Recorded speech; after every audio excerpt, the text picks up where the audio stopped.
This episode of Q Point Podcast is pre-recorded, produced and sponsored by Karina Quirk, broker at Next Home Experience. Different views. I know your story. From different cues. Incredible job. He's David Quirk. You brought it up. And she's Karina Quirk. Imagine. This is Q Point. Joining me by phone today is Maine independent gubernatorial candidate and State Senator Rick Bennett. Welcome back. Thank you for joining. Thank you, Karina. Thank you. It's so good to be with you. Well, David, my co-host and husband, is not with us today, but we do certainly appreciate your time. As we're recording this, there are several races headed to ranked choice voting tabulations. By the time this podcast airs, I'm presuming most likely those tabulations will be completed and we will have nominees. But in general, what stands out to you the most about this year's primary election? Well, the level of interest has been tremendous. I think people realize that we're at an inflection point in our state's history. There have been a lot of issues, a lot of challenges that have been kicked down the road, and we need to grapple with them. And I hear this all across the state. The cost of living is just unsupportable for so many families. Housing is not available where the jobs are, and where it is, it's very, very expensive. We need to work on our housing supply. People are concerned about their kids and the next generation. The data on our kids and their ability to read and do math is very disturbing.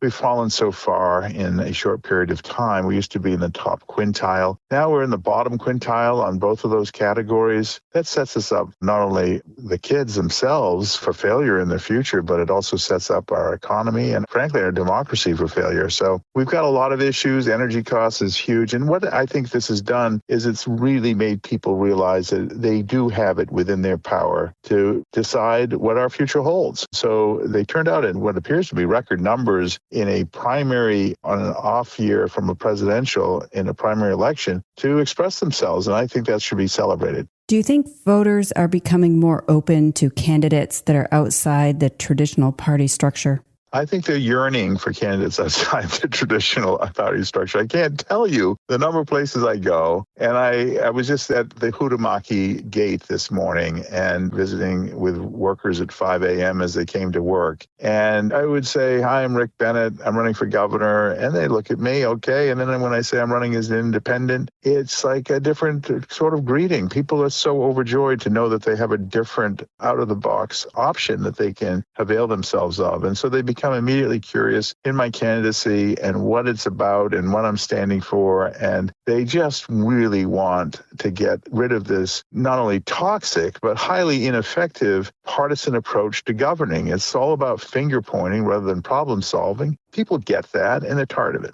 What are the top issues that you're hearing while you're out there? Affordability is first and foremost. People are really struggling, with the gas prices where they are. But just before that, even, it was hard with housing, with childcare, with energy. Healthcare, it continues to be not only really difficult, but challenging to pay for, even the copays. And there's a lot of people that struggle. 40% of families here in Maine are suffering under medical debt. And over a third of those households have more than $5,000 in debt. And that means it's really challenging for them to even think about going to the doctor to get care when they need it. So I would say, first and foremost, people are just dealing with the costs of daily life, and they've become really punishing for a lot of Maine families. Do you have a plan for that if you're elected? I do. Available on my website, which I'd encourage people to look at under our vision. There are 3 pillars to our policies. The first is making life affordable for Maine people. Second is growing our economy. Third is restoring trust in government. In my view, all these 3 relate to each other. I think there's so many people doing wonderful things, but our politics is broken and is not capable of addressing real concerns like economic growth, like affordability. So that relates to both the others. Obviously, economic growth, people get more money in their pockets and life becomes more affordable. And under affordability, I do have specific ideas that I proposed under housing, healthcare, energy, childcare, and taxes that we've publicly announced, and there's lots of details available on my website. I just think people really want not just platitudes and bumper stickers. They're looking for real solutions. running as an independent, nobody hands me a sheet of paper and says, this is what you believe. This is what you say. So I've been taking advantage of that by looking at what other states do that work in these categories. What are some innovative ideas that maybe haven't been tried before? I don't care where they come from. I'm looking for things that work and will actually help people live a sustainable life and put down roots and build their families here in Maine. And what's your website address? BennettForGovernor.com. That's Bennett with 2 N's and 2 T's for governor.com. You are listening to Q Point Podcast. I'm Karina Quirk, and my guest today by phone is Maine Independent gubernatorial candidate and State Senator Rick Bennett. Let's pivot to one issue that we've discussed on the podcast recently, the significant transportation funding shortfall that's facing Maine. How serious is this situation in your view? I think it's terribly serious. In fact, I learned about it when I was meeting with Associated General Contractors. They had just stepped out of a 2-hour meeting with the Department of Transportation, and they had just been made aware of it. First of all, there's one thing that the government needs to do. We need to fix our roads and bridges, make them safe, make them passable. We need to pave our roads. We know that there's long-term funding issues with the highway fund. The legislature has taken steps with my support to do that. We've moved a lot of funding that was going to the general fund with the sales and use tax of automobiles to the highway fund, and it's always a challenge. But after the legislature left, there's suddenly this need that's crushing even this year's road projects. There's $60 million worth of road projects, paving in particular, that were canceled this summer. And next year, it's looking grim as well. In total, we're looking at $400 million in reductions to the work plan. This, people have said, will be 3,500 jobs in our economy. And I think if the legislature had been informed before we adjourned about the nature and scope of this problem, that we would have acted. But it wasn't brought up in that context until after we adjourned. And now it's frankly too late unless the governor calls us back into special session. It's too late to deal with it this year. So I think it's a grave concern. It's real jobs. I was talking about the economic impact of this. People who were planning to work 60 or 70 hours, with a lot of that on overtime a week this summer, are getting scaled back to 40 hours, and many of them are being told that they're going to get laid off in August. That changes everything for folks. It means, first of all, that restaurants and hotels won't be filled. It also means that those people's plans to buy the SUV for the family in the autumn is going to get curtailed. And it's going to have such a horrible spillover effect into the economy, all because government wasn't planning well, apparently. I'll give the benefit of the doubt and just say it was a planning issue. Of course, there's uncertainty in highway funding, but to have it arise so suddenly, so abruptly, with such an economic impact is just a brutal, unforced error by government on Maine's economy. Wasn't there a request for funds for DOT that failed to get support either in the legislature or at the committee level? Yeah, this has been an ongoing issue. We had a bond that was floated that parties, again, because of partisan dysfunction, there was no way that they could get 2/3 vote to pass a bond. Some people wanted it to say this and others said that. And so, of course, nothing happened. But this is where a governor is really important. The governor needs to be the person who's the adult in the room that says, guys, we're not going to send out the $300 checks to people, the one-time $300 checks, which is $155 million to the rainy day fund. Why don't we just not do that, and let's invest that money instead in making sure our roads and bridges are repaired and this work plan can get funded. But there's just that kind of lack of leadership and partisan mayhem that gets introduced now to government and to the operations in the State House, and we just need to move away from it.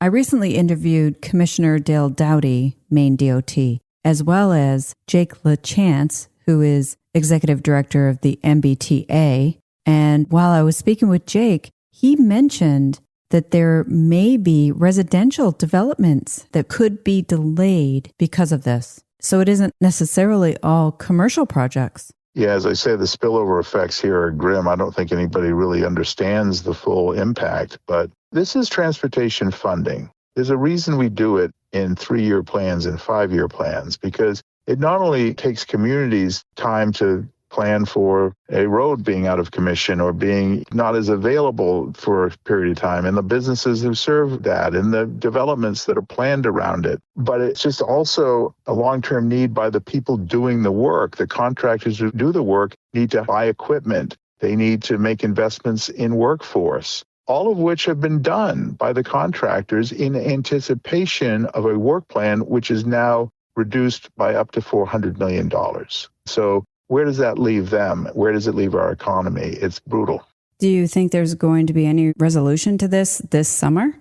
Well, what I suggested to the commissioner, he said that the governor was interested in my views. And so what I told him was that I think the governor should have the legislature, the Transportation Committee in particular, call a hearing, have it outside the State House. I suggested the Augusta Civic Center.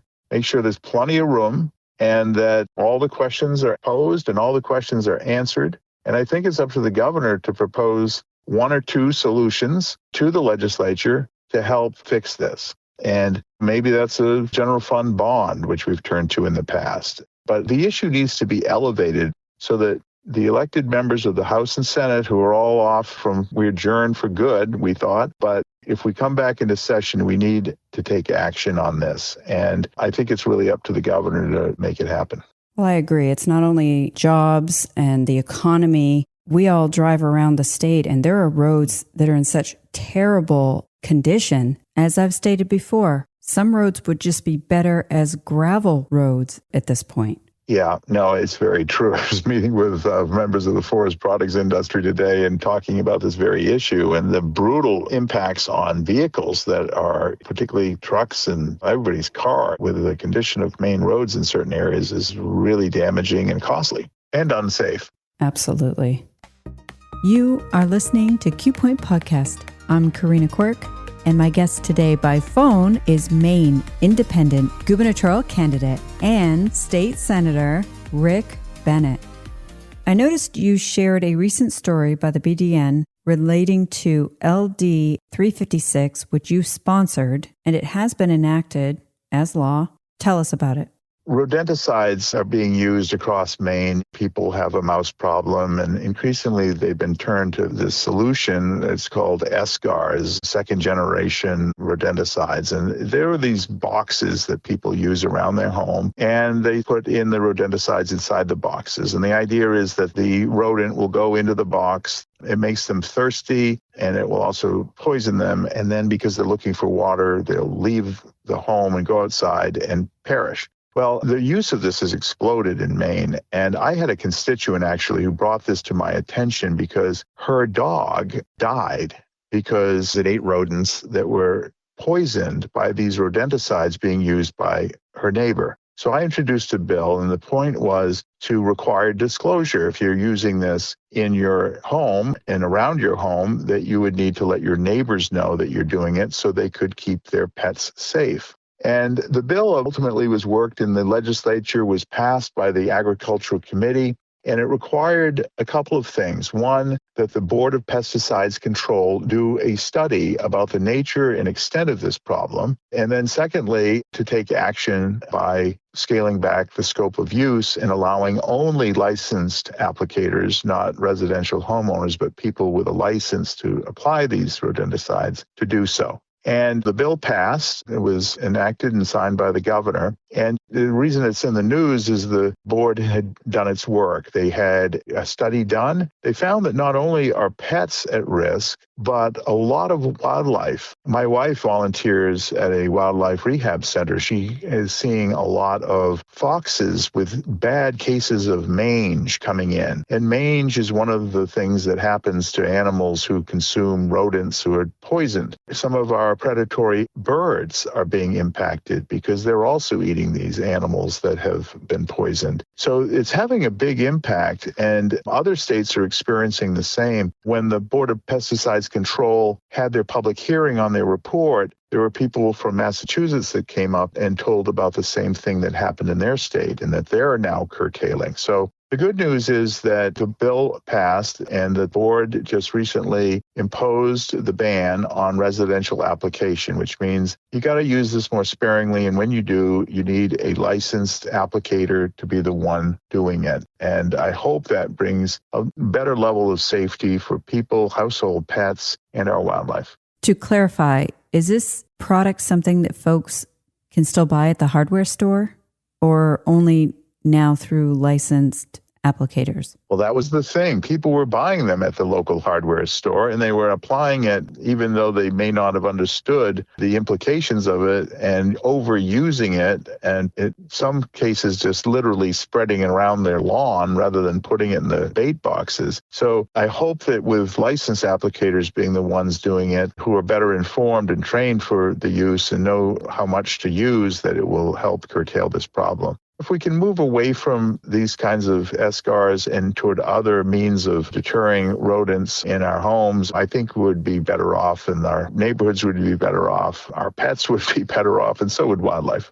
What do you believe separates you from the Democratic and Republican candidates? Well, as we sit here, we don't know exactly who they will be, but I will say in general, the parties appear to be nominating people who are doing what their party bases want them to do. And these are narrow groups of people who are passionate in their beliefs, but that tend to reside more on the extremes of the spectrum. And they're the ones who are nominating the candidates who will inevitably, I'll be facing in the Republican and Democratic column in the November election. And so I think first and foremost, what differentiates me is that I am not a partisan. I will be running as an independent, and I'm running as an independent so I can govern as an independent. What does that mean? It means that I will appoint a cabinet that doesn't look to party favors and patronage in order to make appointments, but will look to the best people we can find. Regardless of where they are on the party spectrum, it will be people who are committed to all the people of Maine. I'm not answerable to DC party bosses, to whoever is calling the shots. I'm not answerable to the deep-pocketed special interests pouring millions of dark money into our elections. I'll just be answerable to the people of Maine. So that's first and foremost. The second thing is that I will be a governor who will focus on results, getting things done. And I will do it in a practical, common sense way. I'm not an ideologue. I'm not going to be doing what the base of the parties is telling me to do because of ideological reasons. I'm going to do what works and what is proven and what is important for the people of Maine to get accomplished, whether it's in education, whether it's in transportation, which we talked about, or environmental policy and energy. We need to just get back to things that work and actually focus on collaborating. So the third thing is, as an independent governor, I'll be able to bring people together in a collaborative spirit, which is what Mainers do. You know, when we're in trouble, we roll up our sleeves, we help our neighbor. We don't ask whether they support Donald Trump or Bernie Sanders. We just do it because that's who Mainers are. We need to get back to that spirit in our politics. Let's work on these things together. Let's build off our common ground, and let's get to work. And that's absolutely critical if we're going to confront the serious challenges that we have as a state. You are listening to Q Point Podcast. I'm Karina Quirk, and my guest today by phone is Maine Independent Gubernatorial Candidate and State Senator Rick Bennett. So what is the central message of your campaign as voters begin focusing on the general election? I want people to feel like the government is theirs, that they're enfranchised, that they're empowered. The party system does a lot of work in driving people away from politics. I want people to come back, lean in, and be part of solving problems. So one of my central messages is you're welcome to be part of your government. You're welcome. Your energy is welcome. Your ideas are welcome. We want to have joy in our community work together. So I want to be welcoming and encouraging for public participation. Politics has gotten kind of off-putting. We need more voices. We need more people at the table if we're going to solve these issues that we're facing. Where are you headed today? Tell me about your day today. Well, thank you. Today, I started a statewide tour post-primary, even though I wasn't in the primary. I'm calling it Let's Get to Work tour. And we started bright and early at 5 a.m. I was shaking hands at Hudamaki, which is the Chinette dining plate maker in Waterville, Maine. It's been there for well over 100 years. Shaking hands there at 5 a.m. And then going from there on a whirlwind through Bangor, been through Augusta today, heading up to do a meet and greet at Gagan's Pub in Bangor this evening, heading over to Medway and meeting with community leaders there, and then down to Bucksport for the same. And it's just day after day of going out and seeing Mainers where they are, where they're living, where they're working. And I'm going to be doing that in a very intense way over the next 3 weeks and welcoming people to come and visit with me. So we've got a bunch of public events going on that are available to see on our website, bennettforgovernor.com. You'll be able to find out where you can come out and meet me and when I'm going to be in your town, in your area. But the whole point is to celebrate our democracy. It's 250 years old, and it's a great time to celebrate it and to restore it. And that's going to happen when people come together in common purpose, believe in America, believe in the state of Maine, believe in each other again. That's what I'm doing with my Let's Get to Work tour. And please come and say hi and visit with us whenever I'm in your area.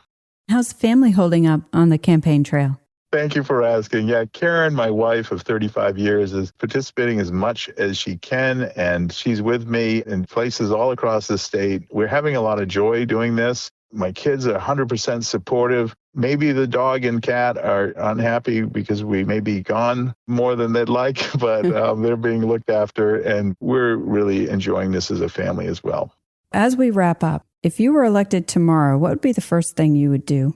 This will sound boring, Karina, but the first thing that we need to do is get our budget in order. Our budget hasn't actually been looked at by either the executive branch or in any serious way by the legislative branch in 6 years. The current services piece has gone without a public hearing. We're spending a lot of money. We've seen the budget increase 75% in the last 6 years. Why? Well, part of the reason is that it hasn't been scrutinized. There hasn't been the transparency and accountability. Mainers are taxed a lot. We need to make sure that every dime of their money that we spend is money well spent. So fiscal accountability is first and foremost. It needs to start the day of the election. For me, I will be putting that budget together, and I don't have a lot of time to do it, just 3 months. So that's going to be job one. It's not the sexiest thing, but it needs to happen, and we need to do that as part of restoring people's trust in government. They need to know that money isn't being wasted, that there is no fraud, and that we've got our fiscal house in order, and we're looking after their hard-earned money.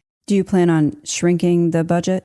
Wherever possible. At the same time, we have needs in some areas. It's very frustrating for me to see the way we kind of lurch in our spending from thing to thing, and one-time money for this, one-time money for that. And people with, let's say, mental health needs need some consistency. I was talking with a woman yesterday at the BIW gate who was sharing her personal story of her family. When somebody needs mental health services and decides that it's time for them, they can't be told they're on a 6-month waiting list. We need to provide the help then. And meanwhile, Maine isn't paying its providers on time, which is creating immense amounts of concern in our already fragile rural health system. So getting things done better, faster, smarter, in a caring way is critical. Sometimes that's going to mean stop doing things and stop spending money that is no longer being fruitfully spent. Other places, it's going to mean being smarter about making our spending and making sure we're not just spending one time when we've got an ongoing need, because people need to be able to rely on government for certain needed systems and support. So we just need to do a better job in management. Maine Independent gubernatorial candidate and State Senator Rick Bennett. Thank you so much for joining our program. Thank you, Karina. It's always great to be with you. You've been listening to Q Point. Follow us at qpointpodcast.com or on your favorite streaming app. This is where you can get the news from the people who make the news. Make sure to join us next time. We hope you tune in. Q Point Podcast invites guests and candidates from all parties to join the conversation. The views, information, opinions, and comments expressed during this program do not necessarily represent those of the host, Q Point Podcast, associates, affiliates, and CQRE LLC. Thanks for being a part of the conversation. The most important voices aren't always the loudest ones. They're the voices of everyday people, raising families, running businesses, serving their towns. That's who we want to hear from. Share your ideas with us online, and let's make sure those voices are never left out. Find us on Facebook or on X or at qpointpodcast.com. We look forward to hearing from you. Catch every episode at qpointpodcast.com or wherever you stream. Tune in and tell your friends.